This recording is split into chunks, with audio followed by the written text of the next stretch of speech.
God, am I live right now? Let's share this screen. Oh, where's my freaking thing at? All right, share. Share. Okay, I'm sharing screen. Okay, we live on YouTube. All right, cool. We got that set up starting soon. Get this link set up. All right.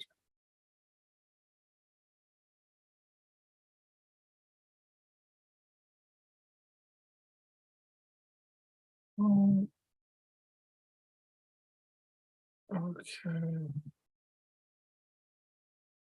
Share. Copy the link.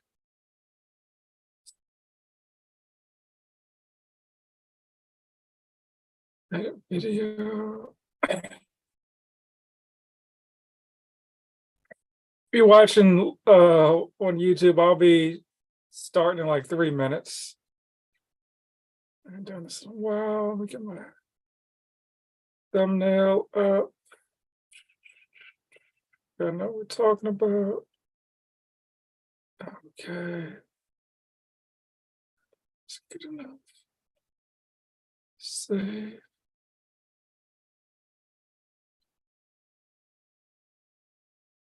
Why am I not? I'm sharing the wrong freaking screen on. Let's try this again.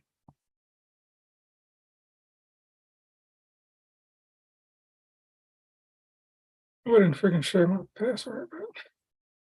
Okay, new share. Right there. That's what we're sharing. All right. I'll get this right one of these times. All right, let me go live on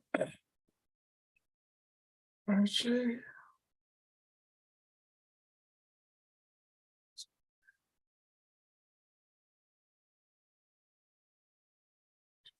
I'll be right back, y'all. Sorry, I gotta do something real quick.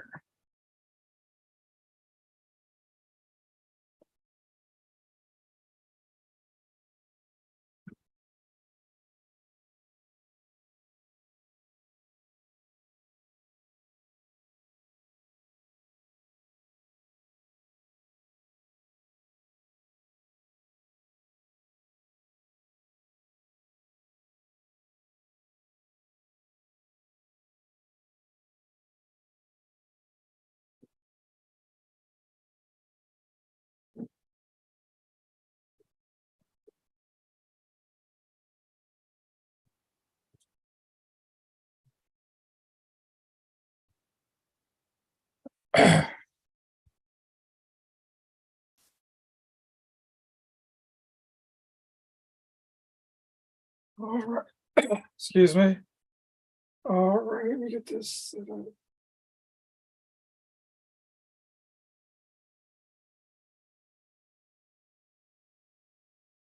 What's up? If you're watching on YouTube,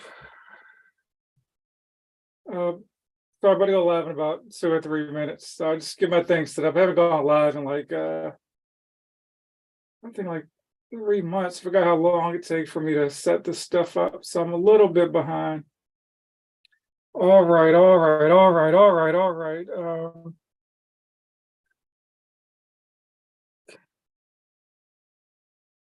All right, so let me get this started. What's up? If you're watching on Instagram, I'm going to be on YouTube live. You can click the link in my bio to join. Hey, good evening from Chicago or from Dallas. All right. All right. So I think I got that set up. I can see the screen. I can close this thing out. Okay, cool. Just gonna start this thing off. I haven't done one of these in so long. Excuse me. All right, so starting soon, starting now. Let me share my whole screen. So I'm going to be talking about the Federal Reserve's rate hike. So I'm streaming this from Zoom, so I cannot see your questions on YouTube. I'll kind of check on there like every couple minutes or so, maybe like every 10 minutes or so. So the title is "The Rate Hikes Are Over." The rate hikes are over. We're talking about the Fed's rate hikes. So I made this slide actually yesterday. When I kind of heard the news about what folks that are more in the know, honestly, than me, thought would happen with the Federal Reserve's rate hikes.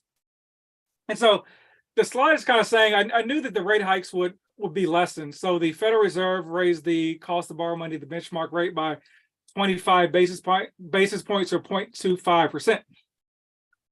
And so we're going to talk about what that translates to you as a home buyer, what that means to the housing market, and a little bit more, and what I think will happen in the future, and also what folks that may or may not have done a little bit more research than me, that's like their full-time job, think will happen as well. So let's get to these slides.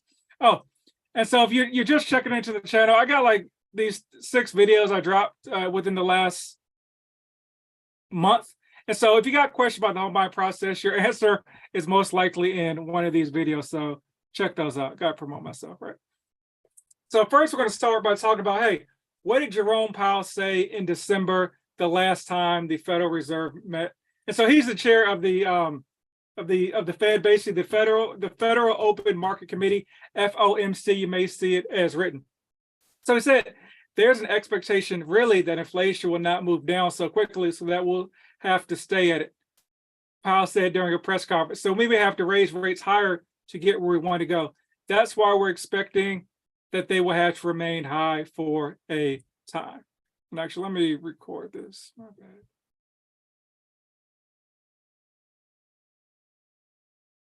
All right, so sorry, my bad. I'm gonna start this over again. All right, because I'm recording this. So what Jerome Powell said the last time the Federal Reserve met was there's an expectation really that inflation will not move down so quickly that we'll have to stay at it. Powell said during a press conference, we may have to raise rates higher to get where we want to go. That's why we're expecting that they will remain high for some time. So once again, he said that back in December when the Fed met last time. And so the most recent meeting since December was yesterday and today when they met to talk about monetary policy. The whole goal of the Fed is, not the whole goal, but their mission right now from Congress is to dampen or to stem inflation. So we'll get into where inflation is right now a little bit later in this episode, but the goal is to get it down to about 2%, and it is nowhere near 2% right now, but it is going in the right direction. So let's talk about what Jerome had to say today. Next slide. Next slide. All right. And so this is what he had to say today. Data inflation received over the past 3 months shows a welcome reduction in the monthly pace of increases.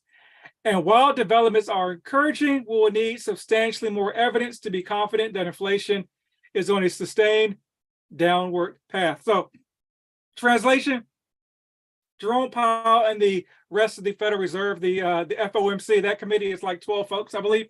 They're basically like, hey, we see the data trending in the right direction. That's great.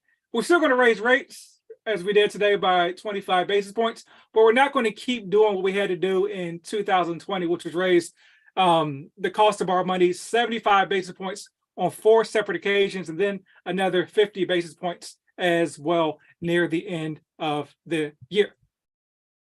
So we're going in the right direction, but we're not there yet, is basically what that has to say. And so as I talked about it, they raised the cost of our money the last 8 times the Fed met. And once again, 4 75 basis point hikes and then a 50 pointer. I think it was in December when they last met. So let's talk about where these rates have been and where they're going.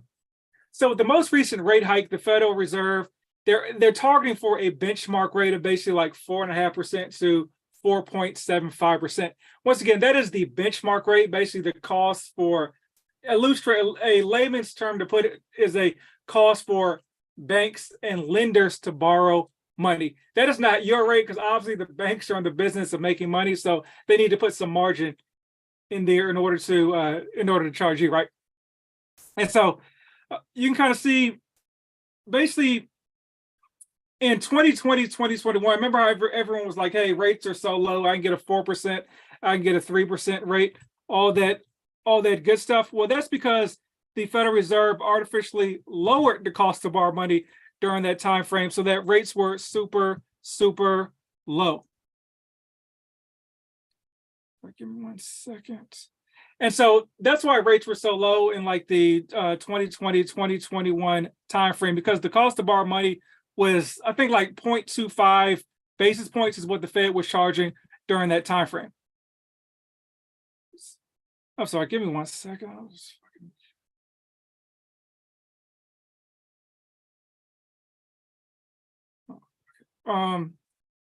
Okay, there we go. Sorry, I'm trying to. Okay, sorry about that. I'm back. Zoom sucks to do lives on.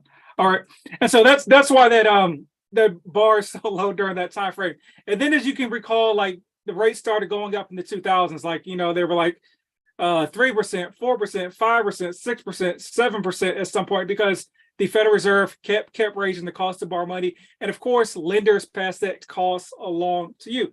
So, as you may have seen or may not have noticed, typically when the Federal Reserve is about to meet, like rates go up before that because folks that determine the rates for like these big banks, they're in the know. Like me and you, we read the news today in the Washington Post or wherever you get your news that, hey, the Federal Reserve raised the cost of borrow money 25 basis points. But I knew that like about a week ago, and it was pretty much confirmed about 2 days ago that they're going to raise the cost of borrow money 25 basis points. And I'm not anybody that's in the know. So of course, the people that are actually the decision makers at these big banks and these lenders that have like $1 billion, $100 million portfolios, they obviously knew kind of way before that because they probably move and shake with these dudes that are in the FOMC. So that's kind of where rates are right now. And so I'm going to kind of read to you how rates work because when the Federal Reserve raises the benchmark rate, once again, the cost of borrow money, they're not directly raising like your interest rate. It's actually a short-term lending. Is actually they actually raise the cost of borrow money in the short term. So think about like credit cards and stuff like that. But it kind of somehow trickles down to essentially match interest rates for long-term debt, such as mortgages, essentially. So rates on a 30-year mortgage don't move in tandem with the Fed's benchmark rate, but instead generally track the yield on the 10-year Treasury bonds, which are influenced by a variety of factors, including expectations around inflation, the Fed's actions, and how investors react to all of it. So not directly, but it's kind of like a trickle-down effect, I guess you can kind of say that. And so let's talk about, where rates have been the last 12 months, because we've been on a wild ride. If you can believe it, almost a year ago today, your average rate was somewhere like in the threes. Like, could you imagine that now? Folks would kill for that rate. Some literally probably. Then remember, like the Fed was raising rates, they kind of spiked to like the fours, and I was telling folks, hey, fours are still low. Like they're still historically low. That's still a great rate if you're getting into the market. And I think a lot of other bozos who don't really know what they're talking about, we're telling folks, hey, wait on this and that, and rates will go back down. Rates in the 2s and 3s were historically low. It's a blip on the radar. Then we saw rates go up to the 5s and the 6s. Folks were panicking, and the recession was coming.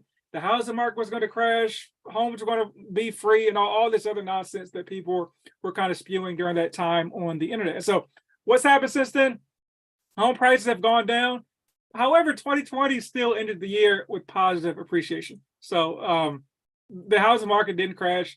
It hasn't crashed. It's not going to crash. Inventory was way too low for it to crash, and it just didn't make any sense. And so rates are kind of trickling back down, but once again, they're trickling back down to like the 6s and potentially the high 5s, because historically, like a good rate is somewhere like in the 4s on a very good year, or the low 5s on a high year, or maybe the high 3s on a very, very, very, very good year. But rates are just in like the 4s for the most part. So I always want to give you guys and gals some perspective as far as where interest rates have been or are going, etc. Okay, and so let's talk about a little bit more about what Jerome Powell and the good folks at the Fed had to say. So the job's not fully done. He basically said, hey man, the labor market remains too tight for his liking.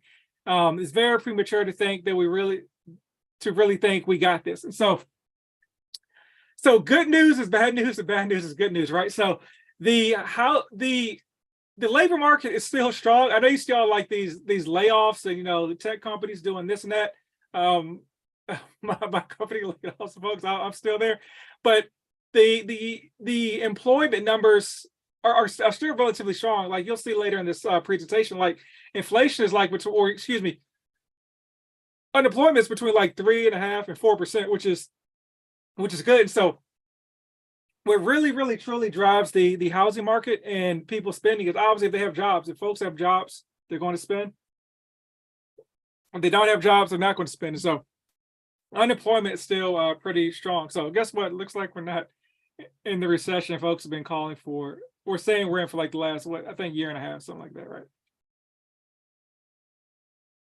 And so another key indicator that the Fed looks at to say, hey, where do I think the economy is hitting? Are we headed in a good direction as far as inflation? It is the consumer price index. And so the consumer price index is essentially like it tracks what it takes like the average person in what they call like an urban area to purchase a basket of market goods. That's what the consumer price index essentially is. And so it was at 5.7% in December, which is high, as you can see from this chart down here. It looks like basically from the 2000s all the way up to the 15s, we're around like 2% inflation, 2 to 3%, depending on what side of the line we're on. And so obviously we flew up in the early 2020s, and it's up, but you can kind of see at the end of this chart it's going down. I think it was at like 9% at one point earlier in the year. I think like during the summer or something like that. So we got a ways to go, Jerome Powell says. And so let's talk about the inflation rate. So it dropped overall to this is data from December. It dropped overall to 6.5%. So once again, if we're looking at our chart, it was pretty much between like 3-4% at some point in the 2000s to 2015s. Once again, it flew off the handle in 2020 with COVID and getting the checks and the Fed lowering rates, and everybody was spending, and a lot of companies were honestly hiking their prices because they were like, oh, it's inflation, we need to hike our prices. But a lot of these big corporations honestly were just like gouging the public and hiding behind the idea of inflation to price gouge you and I. See the gas companies for one. Believe it or not, Joe Biden, Trump, none of those presidents control gas prices. So I'll leave it at that. So what does the Federal Reserve anticipate going on into the future? It says the committee anticipates that ongoing increases in the target range will be appropriate in order to attain a stance on monetary policy that's sufficiently restrictive to return inflation to 2% over time. So they see positive news, but there's like, hey, we still need to see a little bit more. The thing about the data is it's reactionary, right? So like the Fed raises rates today. You know, the people that control lending, they knew about it maybe let's say 2 weeks ago, they raised rates then. But then like consumers, they make their decision. It takes them a while to kind of make their decision, because think about it, like if somebody's buying a home and they buy a home today, like they're locked into today's rate. So it doesn't matter if the Fed does something, they're not meeting next week. But let's say the Fed were like, hey, we're raising rates next week. Well, you know, Chris is already locked into his 6% rate. So the Fed raising rates next week does nothing for them. And so Chris and everybody else that locked in a rate today, they're completely unaffected about anything going on for the next 30 days. Going on, I guess it's in theory forever, but it's going to take like 4 or 5 weeks to really impact folks that are in the decision-making process to be like, hey, do I want to buy a home? Do I want to do this or that? I keep saying homes because obviously that's my niche, my area of expertise, but also like homes are the biggest source of folks' wealth, right? So when folks look at their net worth, they look at it in their home. So when folks are like, hey, home prices are going up, they think they're rich and everyone's, spending money and potentially acting a fool, right? All right, so. And so this is a chart from, I think Stanley Morgan. Oh, no, Fannie Mae, that's right there on the chart. So Fannie Mae anticipates rates maybe in like Q4 may drop down to like the 6.2% threshold. So the Federal Reserve has said they don't plan to cut rates at all in 2023, right? They may raise it a couple more times, a small percentage, but they're definitely not going to cut rates. But interest rates, once again, can still go down without the Fed cutting rates, because once again, the benchmark rate does not directly impact like your long-term interest rates, such as mortgages, etc. But once again, so 6%, 5%. So if you're thinking about like, hey, when's the time to buy a home? 6%, 5% is where rates are going to be for the immediate future. 3% is where they're going to be never. 2% double never, or I guess triple never, because two negatives make a positive, right?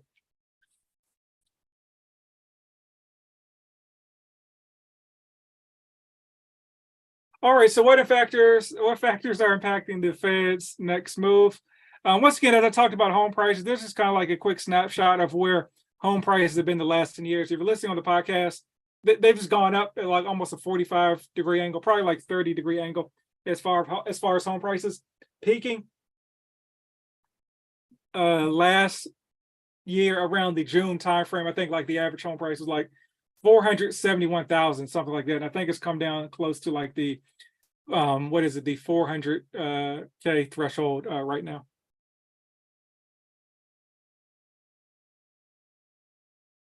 And this once again is what Fannie Mae kind of predicts is going to happen with home prices. Once again, if you're listening on the podcast, we had positive appreciation still in 2022, but they're expecting maybe about a 1% negative appreciation in Q2 of this year. Once again, about 1.4% negative in Q3, and then 1.5% negative in Q4. And what folks think is that the housing market will kind of start to turn in Q4 going into Q1 of 2024. And obviously, as I mentioned, the job market is a big deal. It's a huge determining factor with what's going on with the inflation. And so unemployment ranges once again between, what do you know that I read my slides, range between 3.5% and 4% in 2022, which is once again historically low by standards. So the Fed, they don't want to crash the economy, send us into a recession, but their goal is to tamper inflation. But they're like, okay, the job market's still looking pretty cool, so we can kind of keep jacking up these rates, because if folks aren't losing jobs. Once again, I know companies are laying folks off, but if they're not like these, I guess even masser layoffs, if that's the word, I guess bigger probably be the better word there, layoffs, that we're just going to keep doing our thing when it comes to like raising these interest rates. So unless the job market starts to tank a little bit, the Fed's probably going to keep the pedal to the metal a little bit.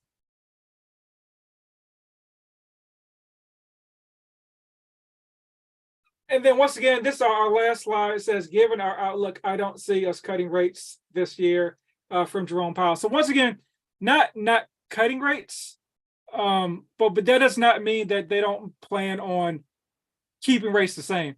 And also, as I've kind of been reading too, it makes sense that the Fed is obviously not going to come out just blatantly and be like, hey, we're going to cut rates, so we're doing this or that in the future, because they don't want folks to, or they want folks to act. How can I say this? They don't want folks to make assumptions about what's going to happen in the future. Like they don't want folks to be like, okay, I think the Federal Reserve is going to do this, so now I'm going to start spending and take actions like here and there. As far as hopefully that's making sense. They don't want to telegraph their moves, so people make moves based on the telegraph and then potentially start spending money that they should not be spending. So hopefully that was coherent. That is the end of the slide. If you guys have got value, I appreciate you hit the like button. That gives me a morale boost, and it tells YouTube that this is good information. And also, if you guys got questions, let me know. I'm kind of at the end of the presentation, so this on a time delay. So I'm going to sit here for a little bit till my mouth catches up, till the screen catches up with what I'm saying. But yeah, appreciate you all for joining once again. I'll say if you want to check out the tips on the go, you can check out the podcast. Like this video. I guess how many people are watching? 1/10 of you guys like the video. But if you guys got any questions, let me know. I think I'm caught up, so you can actually hear what I'm saying right now. So if not, I guess I will log off on this fine evening. So I'm gonna do a 10-second countdown. If you got a question, just type an X so I know that the question is coming, and then you can type your question. You don't have to go like super quickly typing your question. So unless we have any other questions, so we're at 10 seconds. You can even ask on IG. I'm paying attention over there now. So we got 10 seconds for a question. 9, 8, no question. 7. It's about anything, not even just the housing market, or not really any questions. 6. We're on 6, 5, 4. Oh, there goes a like. Appreciate you. 3, 2, 1. Okay, cool. Appreciate y'all for tuning in. I'm going to do these every Wednesday going forward. I used to do these a whole bunch last year. I fell off for a reason. I'll let you guys know what that reason was in a bit. But it's big news for me. You may not care. I hope you do care. But that is all I got for you guys and gals. Check out the podcast once again. Link in my about section if you want to. Oh, we got one at the buzzer as I was rambling along. So does NACA cover new builds? Yes, yeah, NACA covers new builds because NACA is not a loan program, right? NACA is just a counseling agency. So they counsel you to make sure you're good to go based on their lending standards. And then they oh no, that's not good. And then they send you along to the person who funds the loans, which is Bank of America. So yes, you can get a I'm 95% sure you can get a new build with NACA. But do this. So I have a NACA video. You may have watched it. I didn't mention that in the NACA video, but if you leave a comment on that video, I will respond to that comment with the answer. I'm 95% sure, but I don't know with 100% certainty. So I guess I looked it up. I got some homework to do. All right. I'm gonna start my countdown. I'll start my countdown again. If you guys got any questions, once again, it doesn't matter what it is. Talk about LeBron, I don't care. Or Tom Brady, I guess he retired today, didn't he? But I'll start my countdown again. So if you guys got questions, I'm gonna do a 10-second countdown. If you got a question, put the X so I know the question's coming, so you don't have to type with great fury. You can type your question in not in peace, you know what I'm trying to say. So, okay, countdown 10, 9, 8, 7, 6, 5. Okay, 5. Once again, I can see who's watching. You guys don't want to like the video. Okay, I see how it is. Okay, 4, 3, 2, 1. I appreciate that. Yeah, cool. That once again, that's all I got. I will see you guys next Wednesday. Like I said, I'm gonna get back to doing these every Wednesday because I know you guys be having questions. I don't really go live on IG. Well, I don't even know if folks know me from IG. I guess you just know me from YouTube. All right, so that is the end of the questions. All right, so I guess I can get back to eating my dinner. If you got questions, you can drop them in the comments of this video and I'll answer it. I'll answer it later. Oh, there we go. Appreciate you. That was 5 likes. Okay, appreciate you. Big shout to you all. Thank you. I am Audi 5,000, 3,000. Okay, here goes the part where I don't know how to end this video.